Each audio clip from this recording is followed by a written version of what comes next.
With each day, a new beginning, another opportunity to become all you are created to be. There is a way. And now our host, the Reverend Dale Batesole, invites you to join him in making this the best day of your life. Hello, friends. What would you think if I would say to you, you aren't what you think you are? Well, at least it isn't wise to take ourselves at face value all the time. And to shed more light on this subject is our guest today, Dr. Gregory Penn, minister at Unity of Escondido in Escondido, California. Dr. Penn's daily radio program, The Unity Viewpoint, is heard on station KMJC at 8:30 a.m. He is the author of two books, Freedom, the Essence of Life, and Reincarnation, the Same Old Brand New You. And I'd like to have you see the jackets on these books now. Freedom, the Essence of Life, and Reincarnation, the Same Old Brand New You.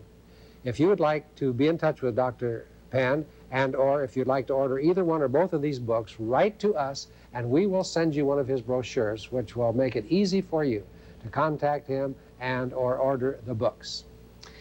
Greg, welcome back. Thank you, Dale. I'm honored to be here. All right, I'm going to turn this program over to you now, and you're going to present a mini seminar. All right? Thank you. I'm honored to have the privilege of being with you this morning, and the title of my seminar is The Inner Man. You know, we have been led to believe through much of our society and the building of consciousness that our minds are the master key to our life, and that we get things in life according to how we think and how much physical energy we put into life. But no matter what we think, no matter how positive we try to be, and no matter how much energy we put into a project, sometimes we find out that those things that we want, that we need, that we think will fulfill us, don't come into our lives. Sometimes we look back at life and we blame God for all the things that didn't happen to us the way we wanted it to.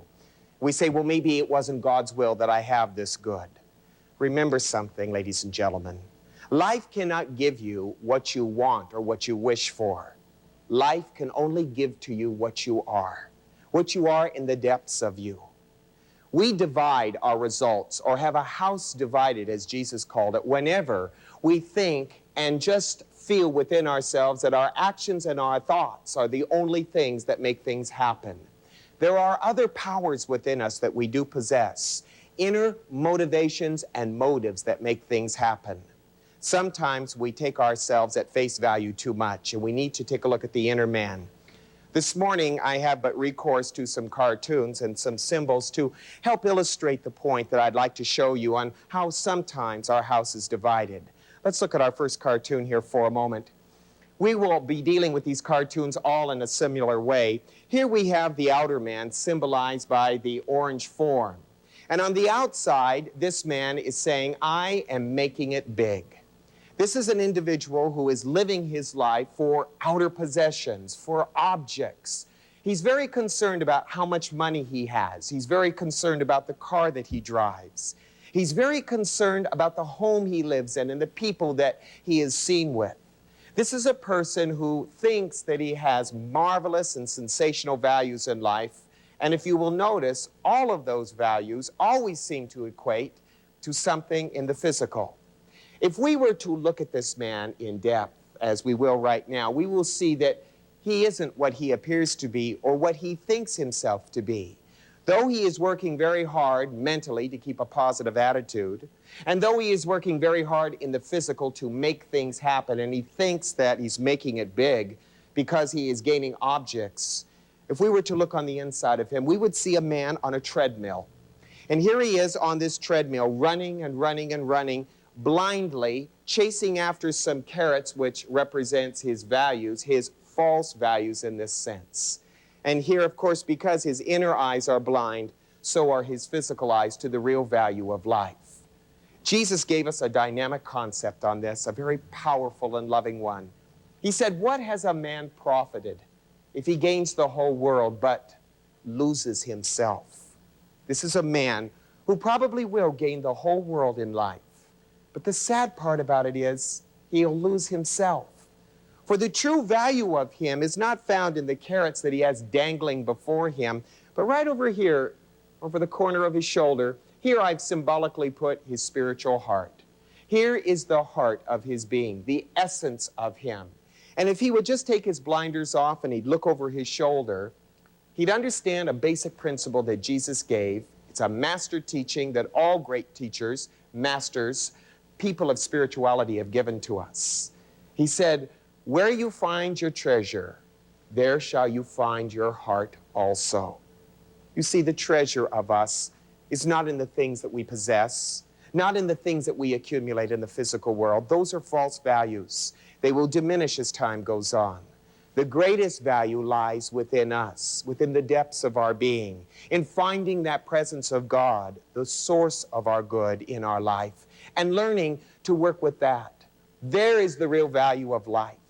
What greater value can there be than loving, forgiving, being receptive and open to new ways of utilizing our potentials and our talents?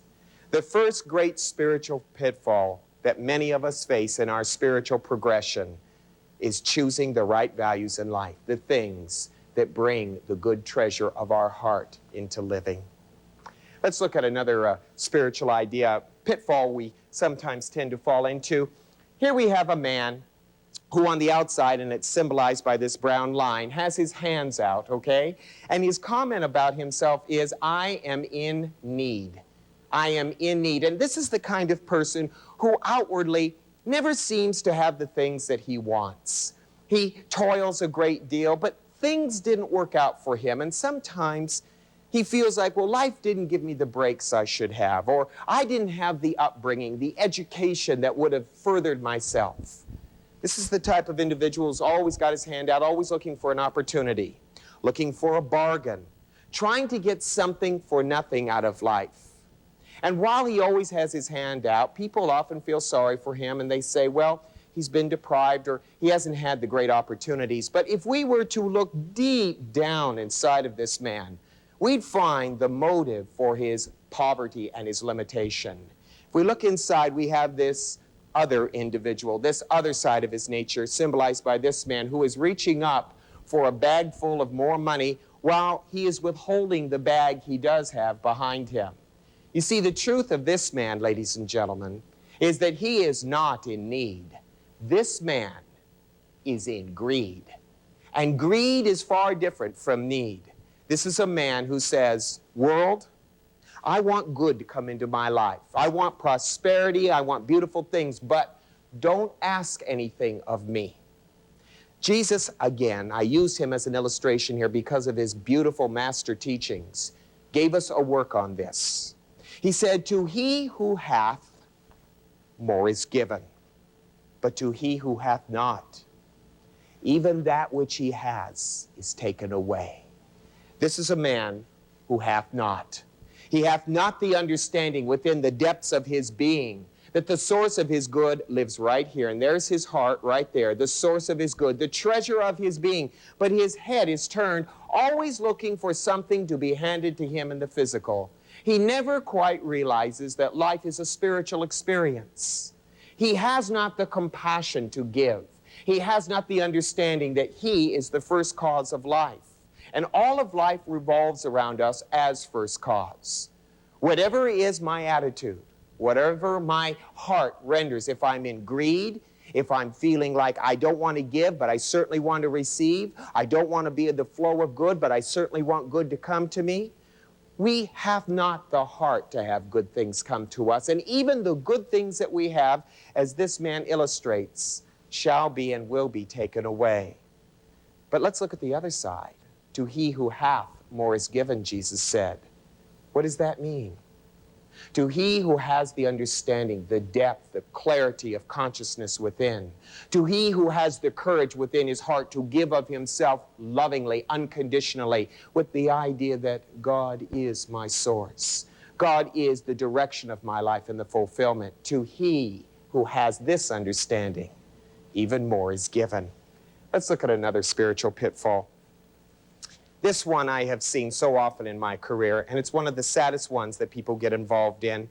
Here we have a man on the outside, symbolized by the red, who is very self-assured about himself, very confident and very self-righteous. And he looks out at life and he says, I am right. Why aren't more people like me? And isn't this atypical of so many of us? This is a man who is very lonely. And I've never met a person in my work, in the 11 years that I've been a Unity minister, who was lonely, who did not have this problem. These people feel isolated. They don't feel like anyone understands them or even cares about them. But if we were to look inside of this person, we would find out why people are repelled. If we look deep inside, we see this man on the inside has built a very elaborate wall. A wall that alienates himself or polarizes himself from the people that could bring his life meaning. And there he is on the inside, and here are some of the bricks that he uses to build his wall. For instance, we have one here of social status. He is very concerned about the social status of his life, and he makes judgments on people according to their social status. Religion is a big one with him. There are some religions that are good and one should practice, and others that are just not in keeping with society. Another one might be nationality here, or age, the male-female sexual roles that he does not approve of. Hair color I put down here because he's involved possibly in physical traits. Some physical traits in people he likes, others he doesn't. Politics, well, we need not talk about that. Many people get involved in that, and that does become a wedge. Wealth, creeds. These are all examples of how we make a wall. But right up here is his heart. Here it is. Here's what would draw to him the kind of good, the kind of love, the kind of happiness that would make his life so much more meaningful. But what does he do? He alienates himself. He's actually walled in his little heart up here, somewhere between social status and nationality. And he doesn't realize that what he is doing when he builds his opinions is alienating himself from those people who could share and love him. Jesus, again, had a masterful teaching. He said to us, what reward have you if you only love them that love you? You know, it's very easy for me to love all the people that agree with me, that like me, that care about me, but what am I supposed to do with all those people who I don't love or I don't get along with? My responsibility as an individual is to love everybody unconditionally. Let people be where they are. Let them be as they are. Have the love in your heart, which this man has, but he's walled out due to his opinions. Have the love in your heart to have compassion, mercy, and forgiveness on other people. And allow yourself the privilege of allowing other people to be what they are. Love them as they are. Make no judgment. If a person is a person that has certain values and viewpoints different from your own, don't fight it. Let it be. Let those values shine.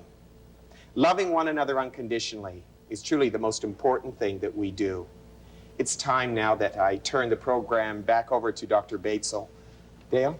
Thank you, Greg, very much. And we'll return with some more ideas right after the break.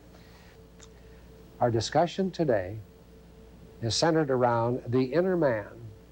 And I'm going to turn the program back to Reverend Penn now for the balance of this 15 minutes. Greg? Thank you, Dale. We've been talking about our inner self, about being aware of living life from the inner part of us rather than just the physical or the mental, the exterior part. You know, life to me is kind of like learning to play the piano. It's like music. We've all heard people who play the piano very, very mechanically. And though they hit the notes on the piano, there seems to be something missing.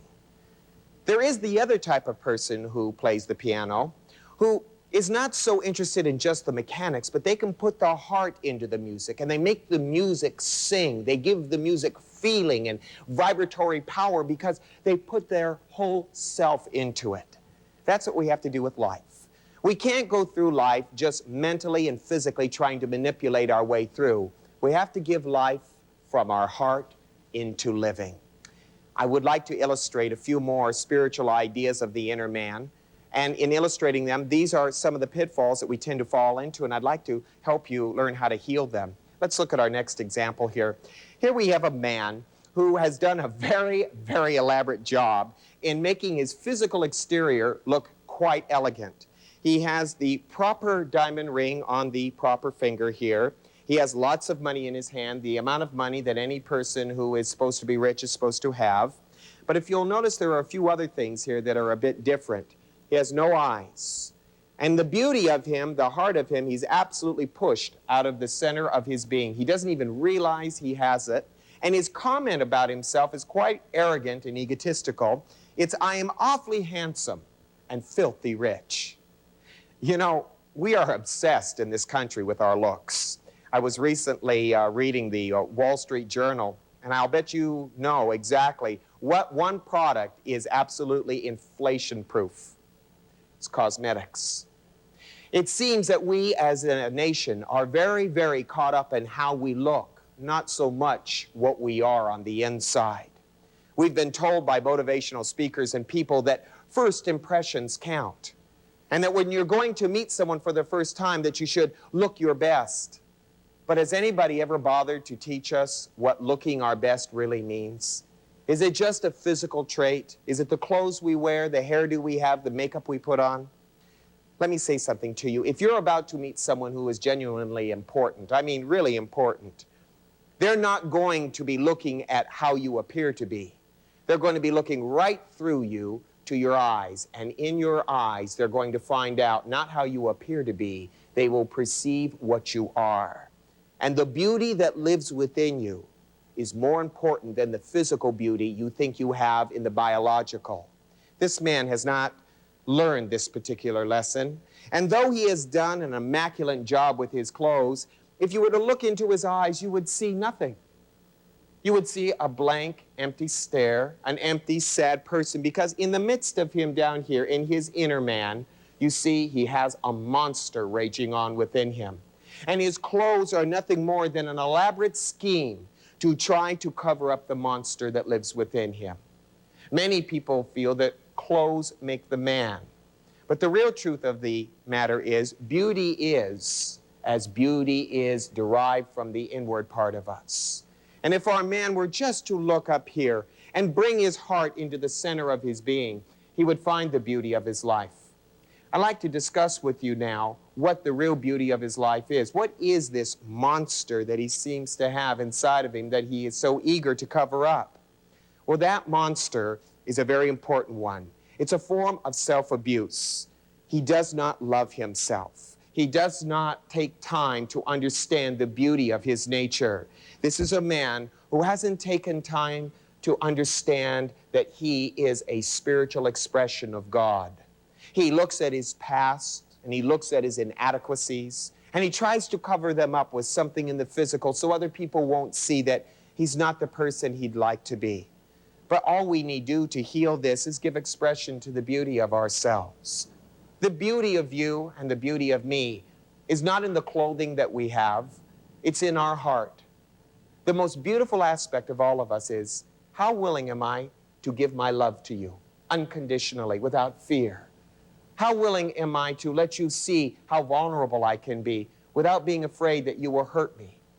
You know, the greatest beauty that we can ever give one another is the simple beauty of tender understanding and compassion.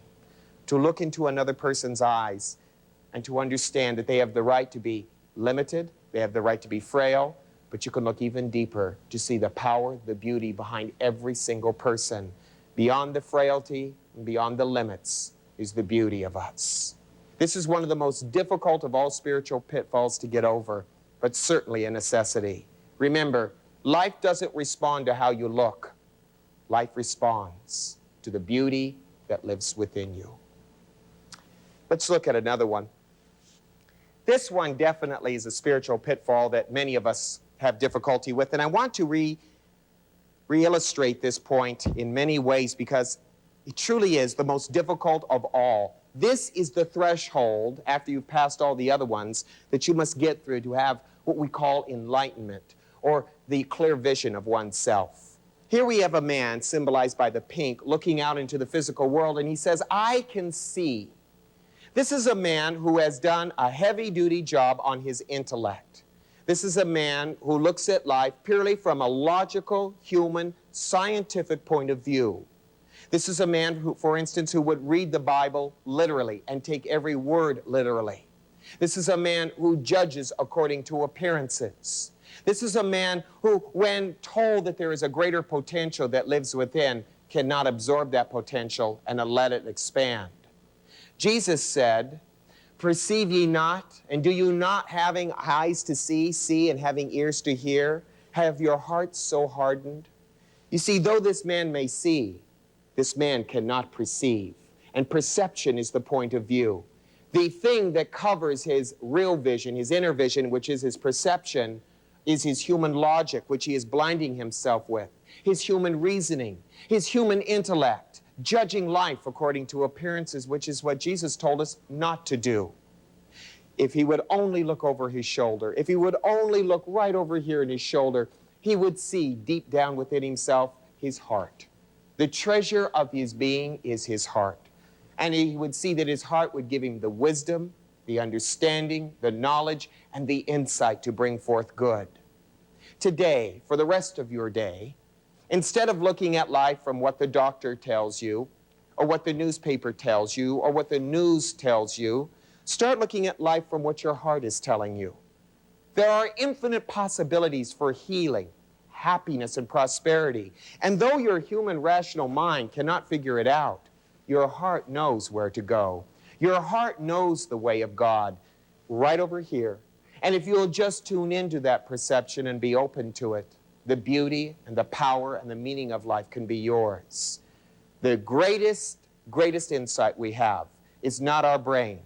It is our heart. It is the revealer of life. Well, let's look at our last one. After we've sought to overcome all of the things that have limited us, let's say we've sought to overcome in our heart all of the things such as the false values of life. We've overcome our greed. We've sought to overcome all of the things within us that have been barriers between us and other people. We no longer look at our physical self as our beauty, and we no longer perceive life just from the mind, but we perceive it from the heart. We come to the perfect man. And this is a symbol of a man who has gained a sense of enlightenment. As he looks into the mirror of life, he doesn't see his physical reflection, but rather he sees his heart, his spiritual self. He doesn't limit his perception to how he appears biologically. Now when he looks at himself, he sees himself as I am.